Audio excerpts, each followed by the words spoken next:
So ayan ano mga tudes, good day sa inyong lahat. So Archie Motovlog here. So eto, may kakalikutan na naman tayo sa ating motor. Magkakabit tayo ng bagong shifter.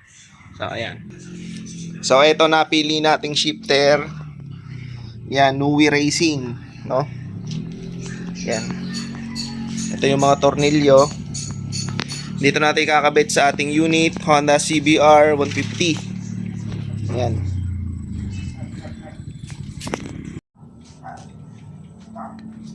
So, syempre, assemblein muna natin siya. Mga tudes, sa mga magtatanong kung saan pwede mabili ang shifter na ito, ilalagay ko na lang ang link sa description, no, mga tudes. Hindi lang sa Honda CBR 150 ang meron ang shifter na to. Maraming varieties ng motor ang compatible tong ano niya. Kumbaga, meron siyang specific na model na compatible doon sa model ng motor nyo, no. Depende. Meron sa R15, meron sa CBR, meron sa GSXR. Meron ding mga pang Winner X, may pang Rider 150. Maraming ano to, kahit nga sa Kawasaki Ninja, sa EX model, EX250, sa 250 SL meron din. Basta maraming applicable na motor itong etong Nui Racing na ito. Meron din siguro sa mga MT-15. Ayan, basta madami mga tudes. So, kayo na lang bahala maghanap. Basta yung Nui Racing Project yung pangalan ng shifter, no, mga tudes. May iba't ibang version din yan. Parang Racing Boy din. Basta may iba-ibang tawag. Hindi ko lang kabisado kung anong tawag. Etong ano na to, classic na tong itsura na to. Pero, kumpara sa dating modelo ng shifter, mas maganda yung pagkagawa nito or updated yung design ng shifter na ikakabit natin dito sa motor natin, no, mga tools. Let the rhythm in my chest be the way I cope. Wrote a song for the days that feel soft and broke. What that healing don't shout, but it still got hope. Let it ride, let it be what it be. Got a breeze in my chest and the thought run free. I don't rush, I don't race, I just float on three. Got a vibe in my soul, got a life on key. Let it ride, let it breathe, let it roll like that. Got the world in my cup and the beat in the back. I don't stress, I don't fold, I just lean on facts. If the sun don't shine, I'ma still bounce back. Let it ride, let it be, let it be what it be. Got a breeze in my chest and a thought run free. I don't rush, I don't race, I just float on three. Got a vibe in my soul, got a life on key. Let it ride, let it breathe, let it roll like that. Got the world in my cup and the beat in the back. I don't stress, I don't fold, I just lean on facts. If the sun don't shine, I'ma still bounce back.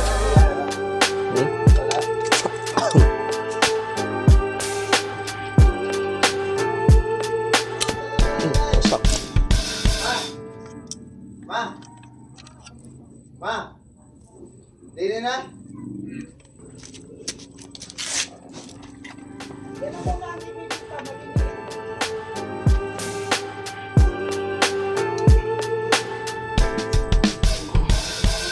Writing in the margins of my mind all day. Sipping herbal in the morning just to feel okay. Had a dream I was water just flowing through space, till I landed on the record that my grandma would play. Talk sweet like jazz in the park after rain. What a grass smell green and the air feels safe. Put the phone on mute, let the silence explain. I don't need much, just a book in the brain. Used to chase things that were run from me.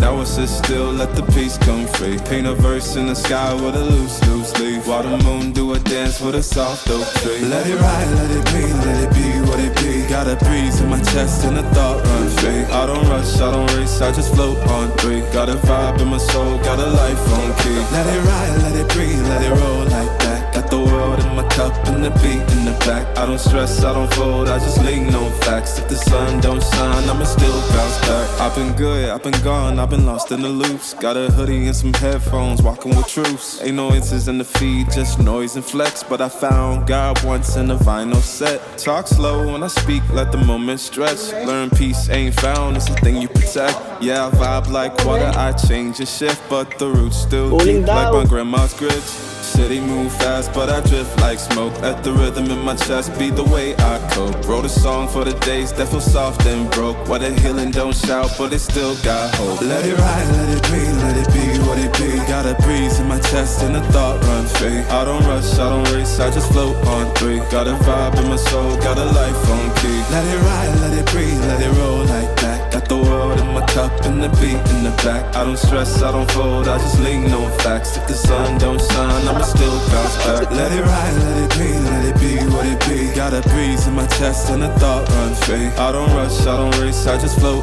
on three. Got a vibe in my soul, got a life on key. Let it ride, let it breathe, let it roll like that. Got the world in my cup and the beat in the back. I don't stress, I don't fold, I just lean on facts. If the sun don't shine, I'ma still bounce back.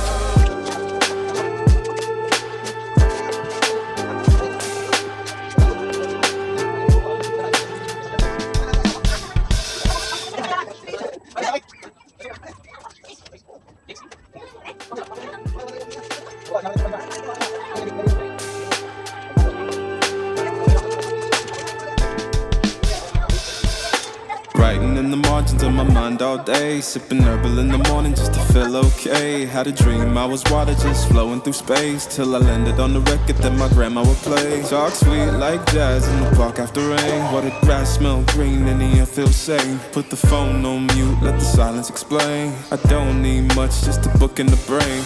Used to chase things that would run from me. Now I sit still, let the peace come free. Paint a verse in the sky with a loose leaf. While the moon do a dance with a soft oak tree. Let it ride, let it be what it be. Got a breeze in my chest and a thought run free. I don't rush, I don't race, I just float on three. Got a vibe in my soul, got a life on key. Let it ride, let it breathe, let it roll like that. Got the world in my cup and the beat in the back. I don't stress, I don't fold, I just lean on facts. If the sun don't shine, I'ma still bounce back. I've been good, I've been gone, I've been lost in the loops. Got a hoodie and some headphones, walking with truths. Ain't no answers in the feed, just noise and flex. But I found God once in a vinyl set. Talk slow when I speak, let the moment stretch. Learn peace ain't found, it's a thing you protect. Yeah, I vibe like water, I change and shift. But the roots still deep like my grandma's grits. City move fast, but I drift like smoke. Let the rhythm in my chest be the way I cope. Wrote a song for the days that feel soft and broke. Where the healing don't shout, but it still got hope. Let it ride, let it be what it be. Got a breeze in my chest and a thought run free. I don't rush, I don't race, I just float on three. Got a vibe in my soul, got a life on key. Let it ride, let it breathe, let it roll like that. Got the world in my cup and the beat in the back. I don't stress, I don't fold, I just lean on facts. If the sun don't shine, I'ma still bounce back. Let it ride, let it be what it be. Got a breeze in my chest and a thought. So ito mga tuds, yung progress ng ating gawa, no mga tuds. Syempre, kumpleto siya ng kumpleto naman siya ng kasamang mga piyesa dito sa may kambyohan. And then hindi ko na ginamit yung mga accessories na iba. Ang ginamit ko pa rin yung stock. Yan, ito, yung stock na kambyo. Kasi yung isa, pakaramdam ko doon, pakita ko sa inyo.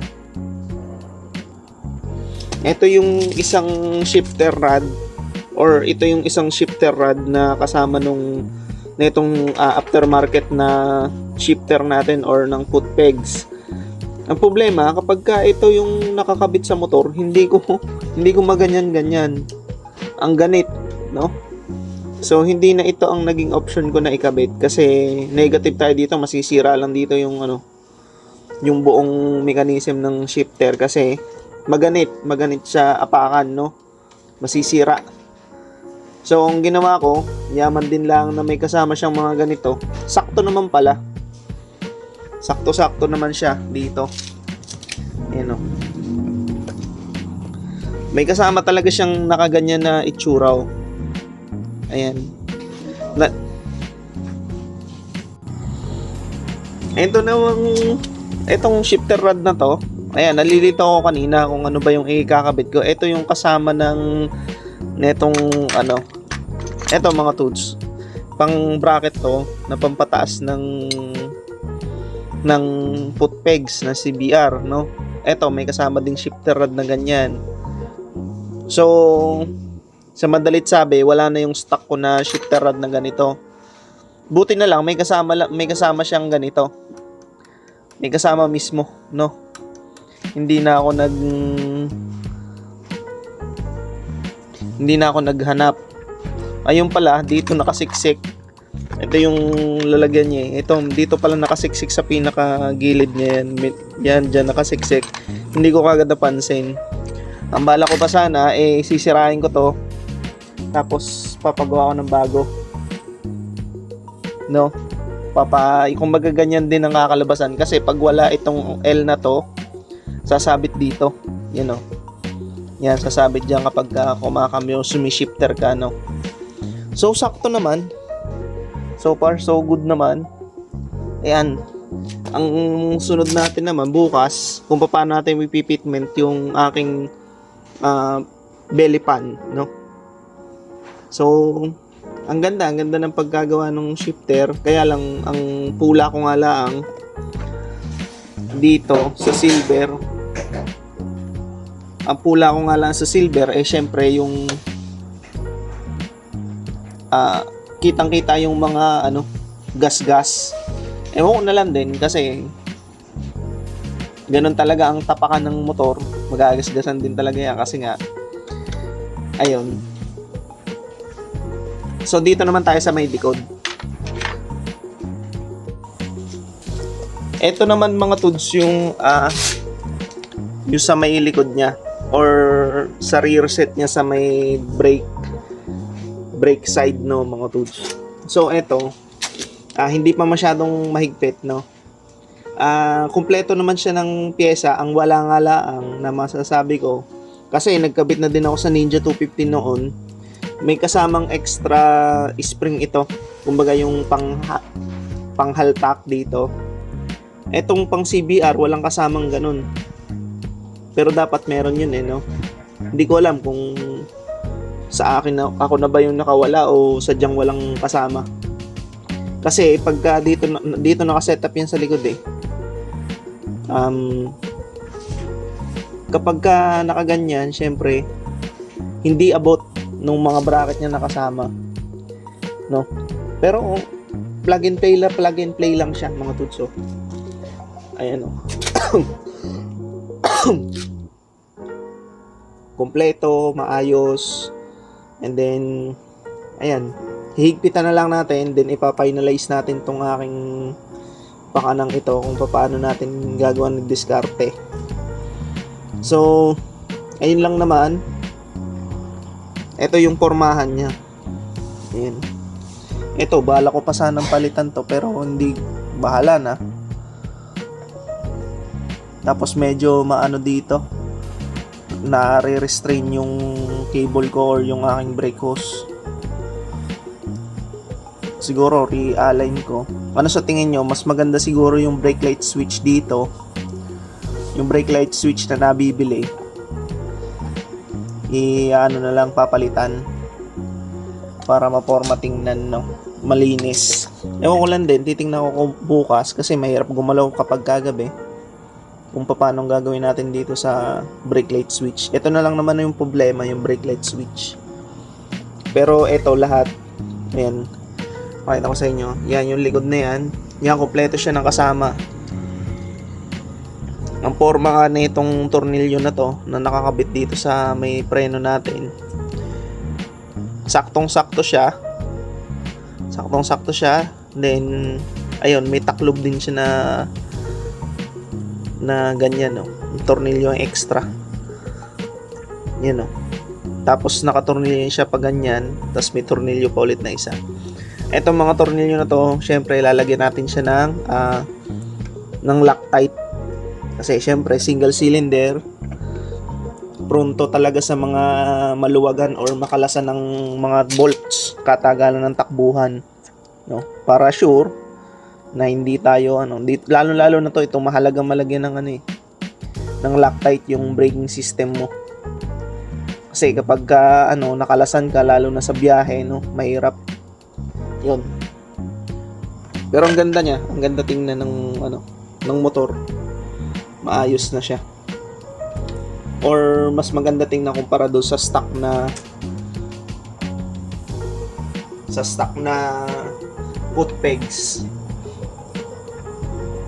Ayan, tumaas kahit pa paano.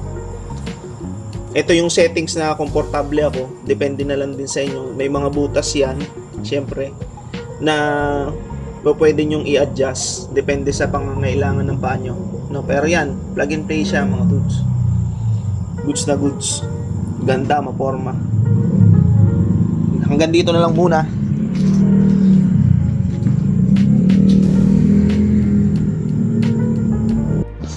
So ito mga tuds, natapos na natin ikabit. Yan, nakakabit na yung aking belly pan, nakakabit na yung shifter, nalagyan ko na din siya ng mga Loctite, no? May pinagbakasan pa. So, ang ginawa ko sa shifter rod, kasi kahapon, yan, ganito na lang. Yan. Tapos, yan, binend ko lang ng konti, yan, oh. Hindi ko alam kung kita sa video, pero nakabend, oh. Yan. Ito kasing shifter rod na to, galing ito doon sa binibiling bracket. Kasama siya nung sa bracket na riser, put peg, no. Makapal yung pagkagawa, kaya lang hindi siya masyadong stainless. Siguro lilinisin ko na lang para maging presentable pa rin kasi nga bago yung shifter, bago. Tapos yung itsura ng rod luma, no. Ang problema nung una, nung nakatuwid dito, sumasabit dito sa chassis. Tapos yung sa previous na setup natin ng shifter rod, yung na meron pang paliko-likong ganon, paliko-liko pa siya, hindi ko maikakabit itong aking belly pan. Saka yung kahit yung stock na belly pan ko, hindi din may kakabit. Ito, nilabas ko nga yung stock na belly pan ko. Hindi ko din maikakabit kahit anong gawin.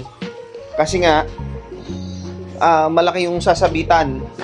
Tapos, alanganin din yung shifter rod na yon kasi manipis, no? Pagka tinatapakan mo, ang layo. Bawa, ang tapak mo dapat yan, ganyan lang ang tapak mo. Ang kanya, malayo pa kasi sumusunod or nagbe-bend. Kumbaga yung niya malambot yung rod. Ganito itsura nun eh. Manipis yung kasama. Ito, yan. Ito, nagbe-bend ito pagka kinakambyo mo. Saka itong L-type or ano ba tawag dito? C-type na ito.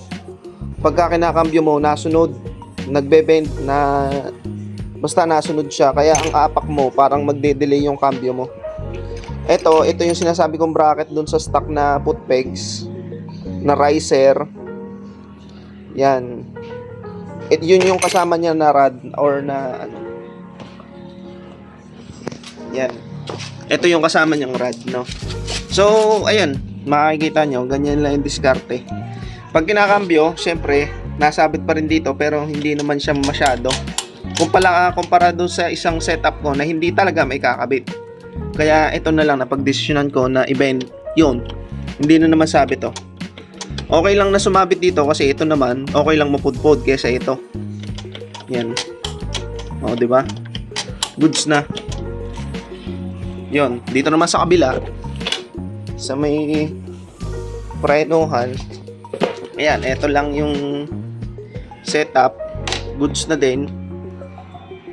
Hindi ko sinetup na sobrang taas ng put pegs kasi naaasiwa ako umapak. Gawa ng hindi ako sanay, no. Sa Ninja 250 SL ko, mas malaki pa yung sobrang taas nung itinaas, or kumbaga kung ikukumpara sa stock, ang laki ng inilayo ng apakan niya, itinaas. Ito naman dito, konti lang, parang siguro mga 3 inch or 3 to 5 or 3 to 4 inch lang ang itinaas ng kanya. Ayan. Ang wala lang dito, yung kanyang brake light switch na nadudumihan ako tingnan pagka dito nilagay eh. Yan, pag dito nakakabit, yan o. Pero ang kulang-kulang naman kasi dito, itong panduktong dito. Pero binilhan ko na lang siya nung dito ikinakabit na brake light switch. Yung dito pa hydraulic. Kesa dito, tatanggalin ko na to para hindi madumi tingnan yan. Malinis. 'Di ba? 'Yon. Ito yung setup natin ng preno. Hindi ko na to tinanggal kasi ito may kasama ding panglagay dito mismo. Since ang setup or ang position naman ng ating shifter ay nakaganito, nakaganyan yung preno, hindi na, kumbaga, ang iba kasi, kaya kinakailangan nila ng ganon. Siyempre, pag nakaganon or naka-slant or naka-straight na ganyan, yung preno nakatayo, no? Kailangan mo ng mas mahabang ganon. Kaya may kasama siyang rod dito na ilalagay mo dito, isusuot mo dito mismo sa master, at bago mo ipapasok yon yung ito. Since ito naman, saktuhan, ganyan na lang. Sakto din naman siya. Walang problema, plug and play lang. Ito yung setup. Goods. Ayan, napakaganda ng setup, or mas maganda talaga kumpara sa stock yung itsurahan niya. Ayun. So, for more videos like this mga Toods, please subscribe to our channel, Archie Motovlog. Maraming salamat sa panonood. Peace out. Check the mic and make sure it sound right, boys.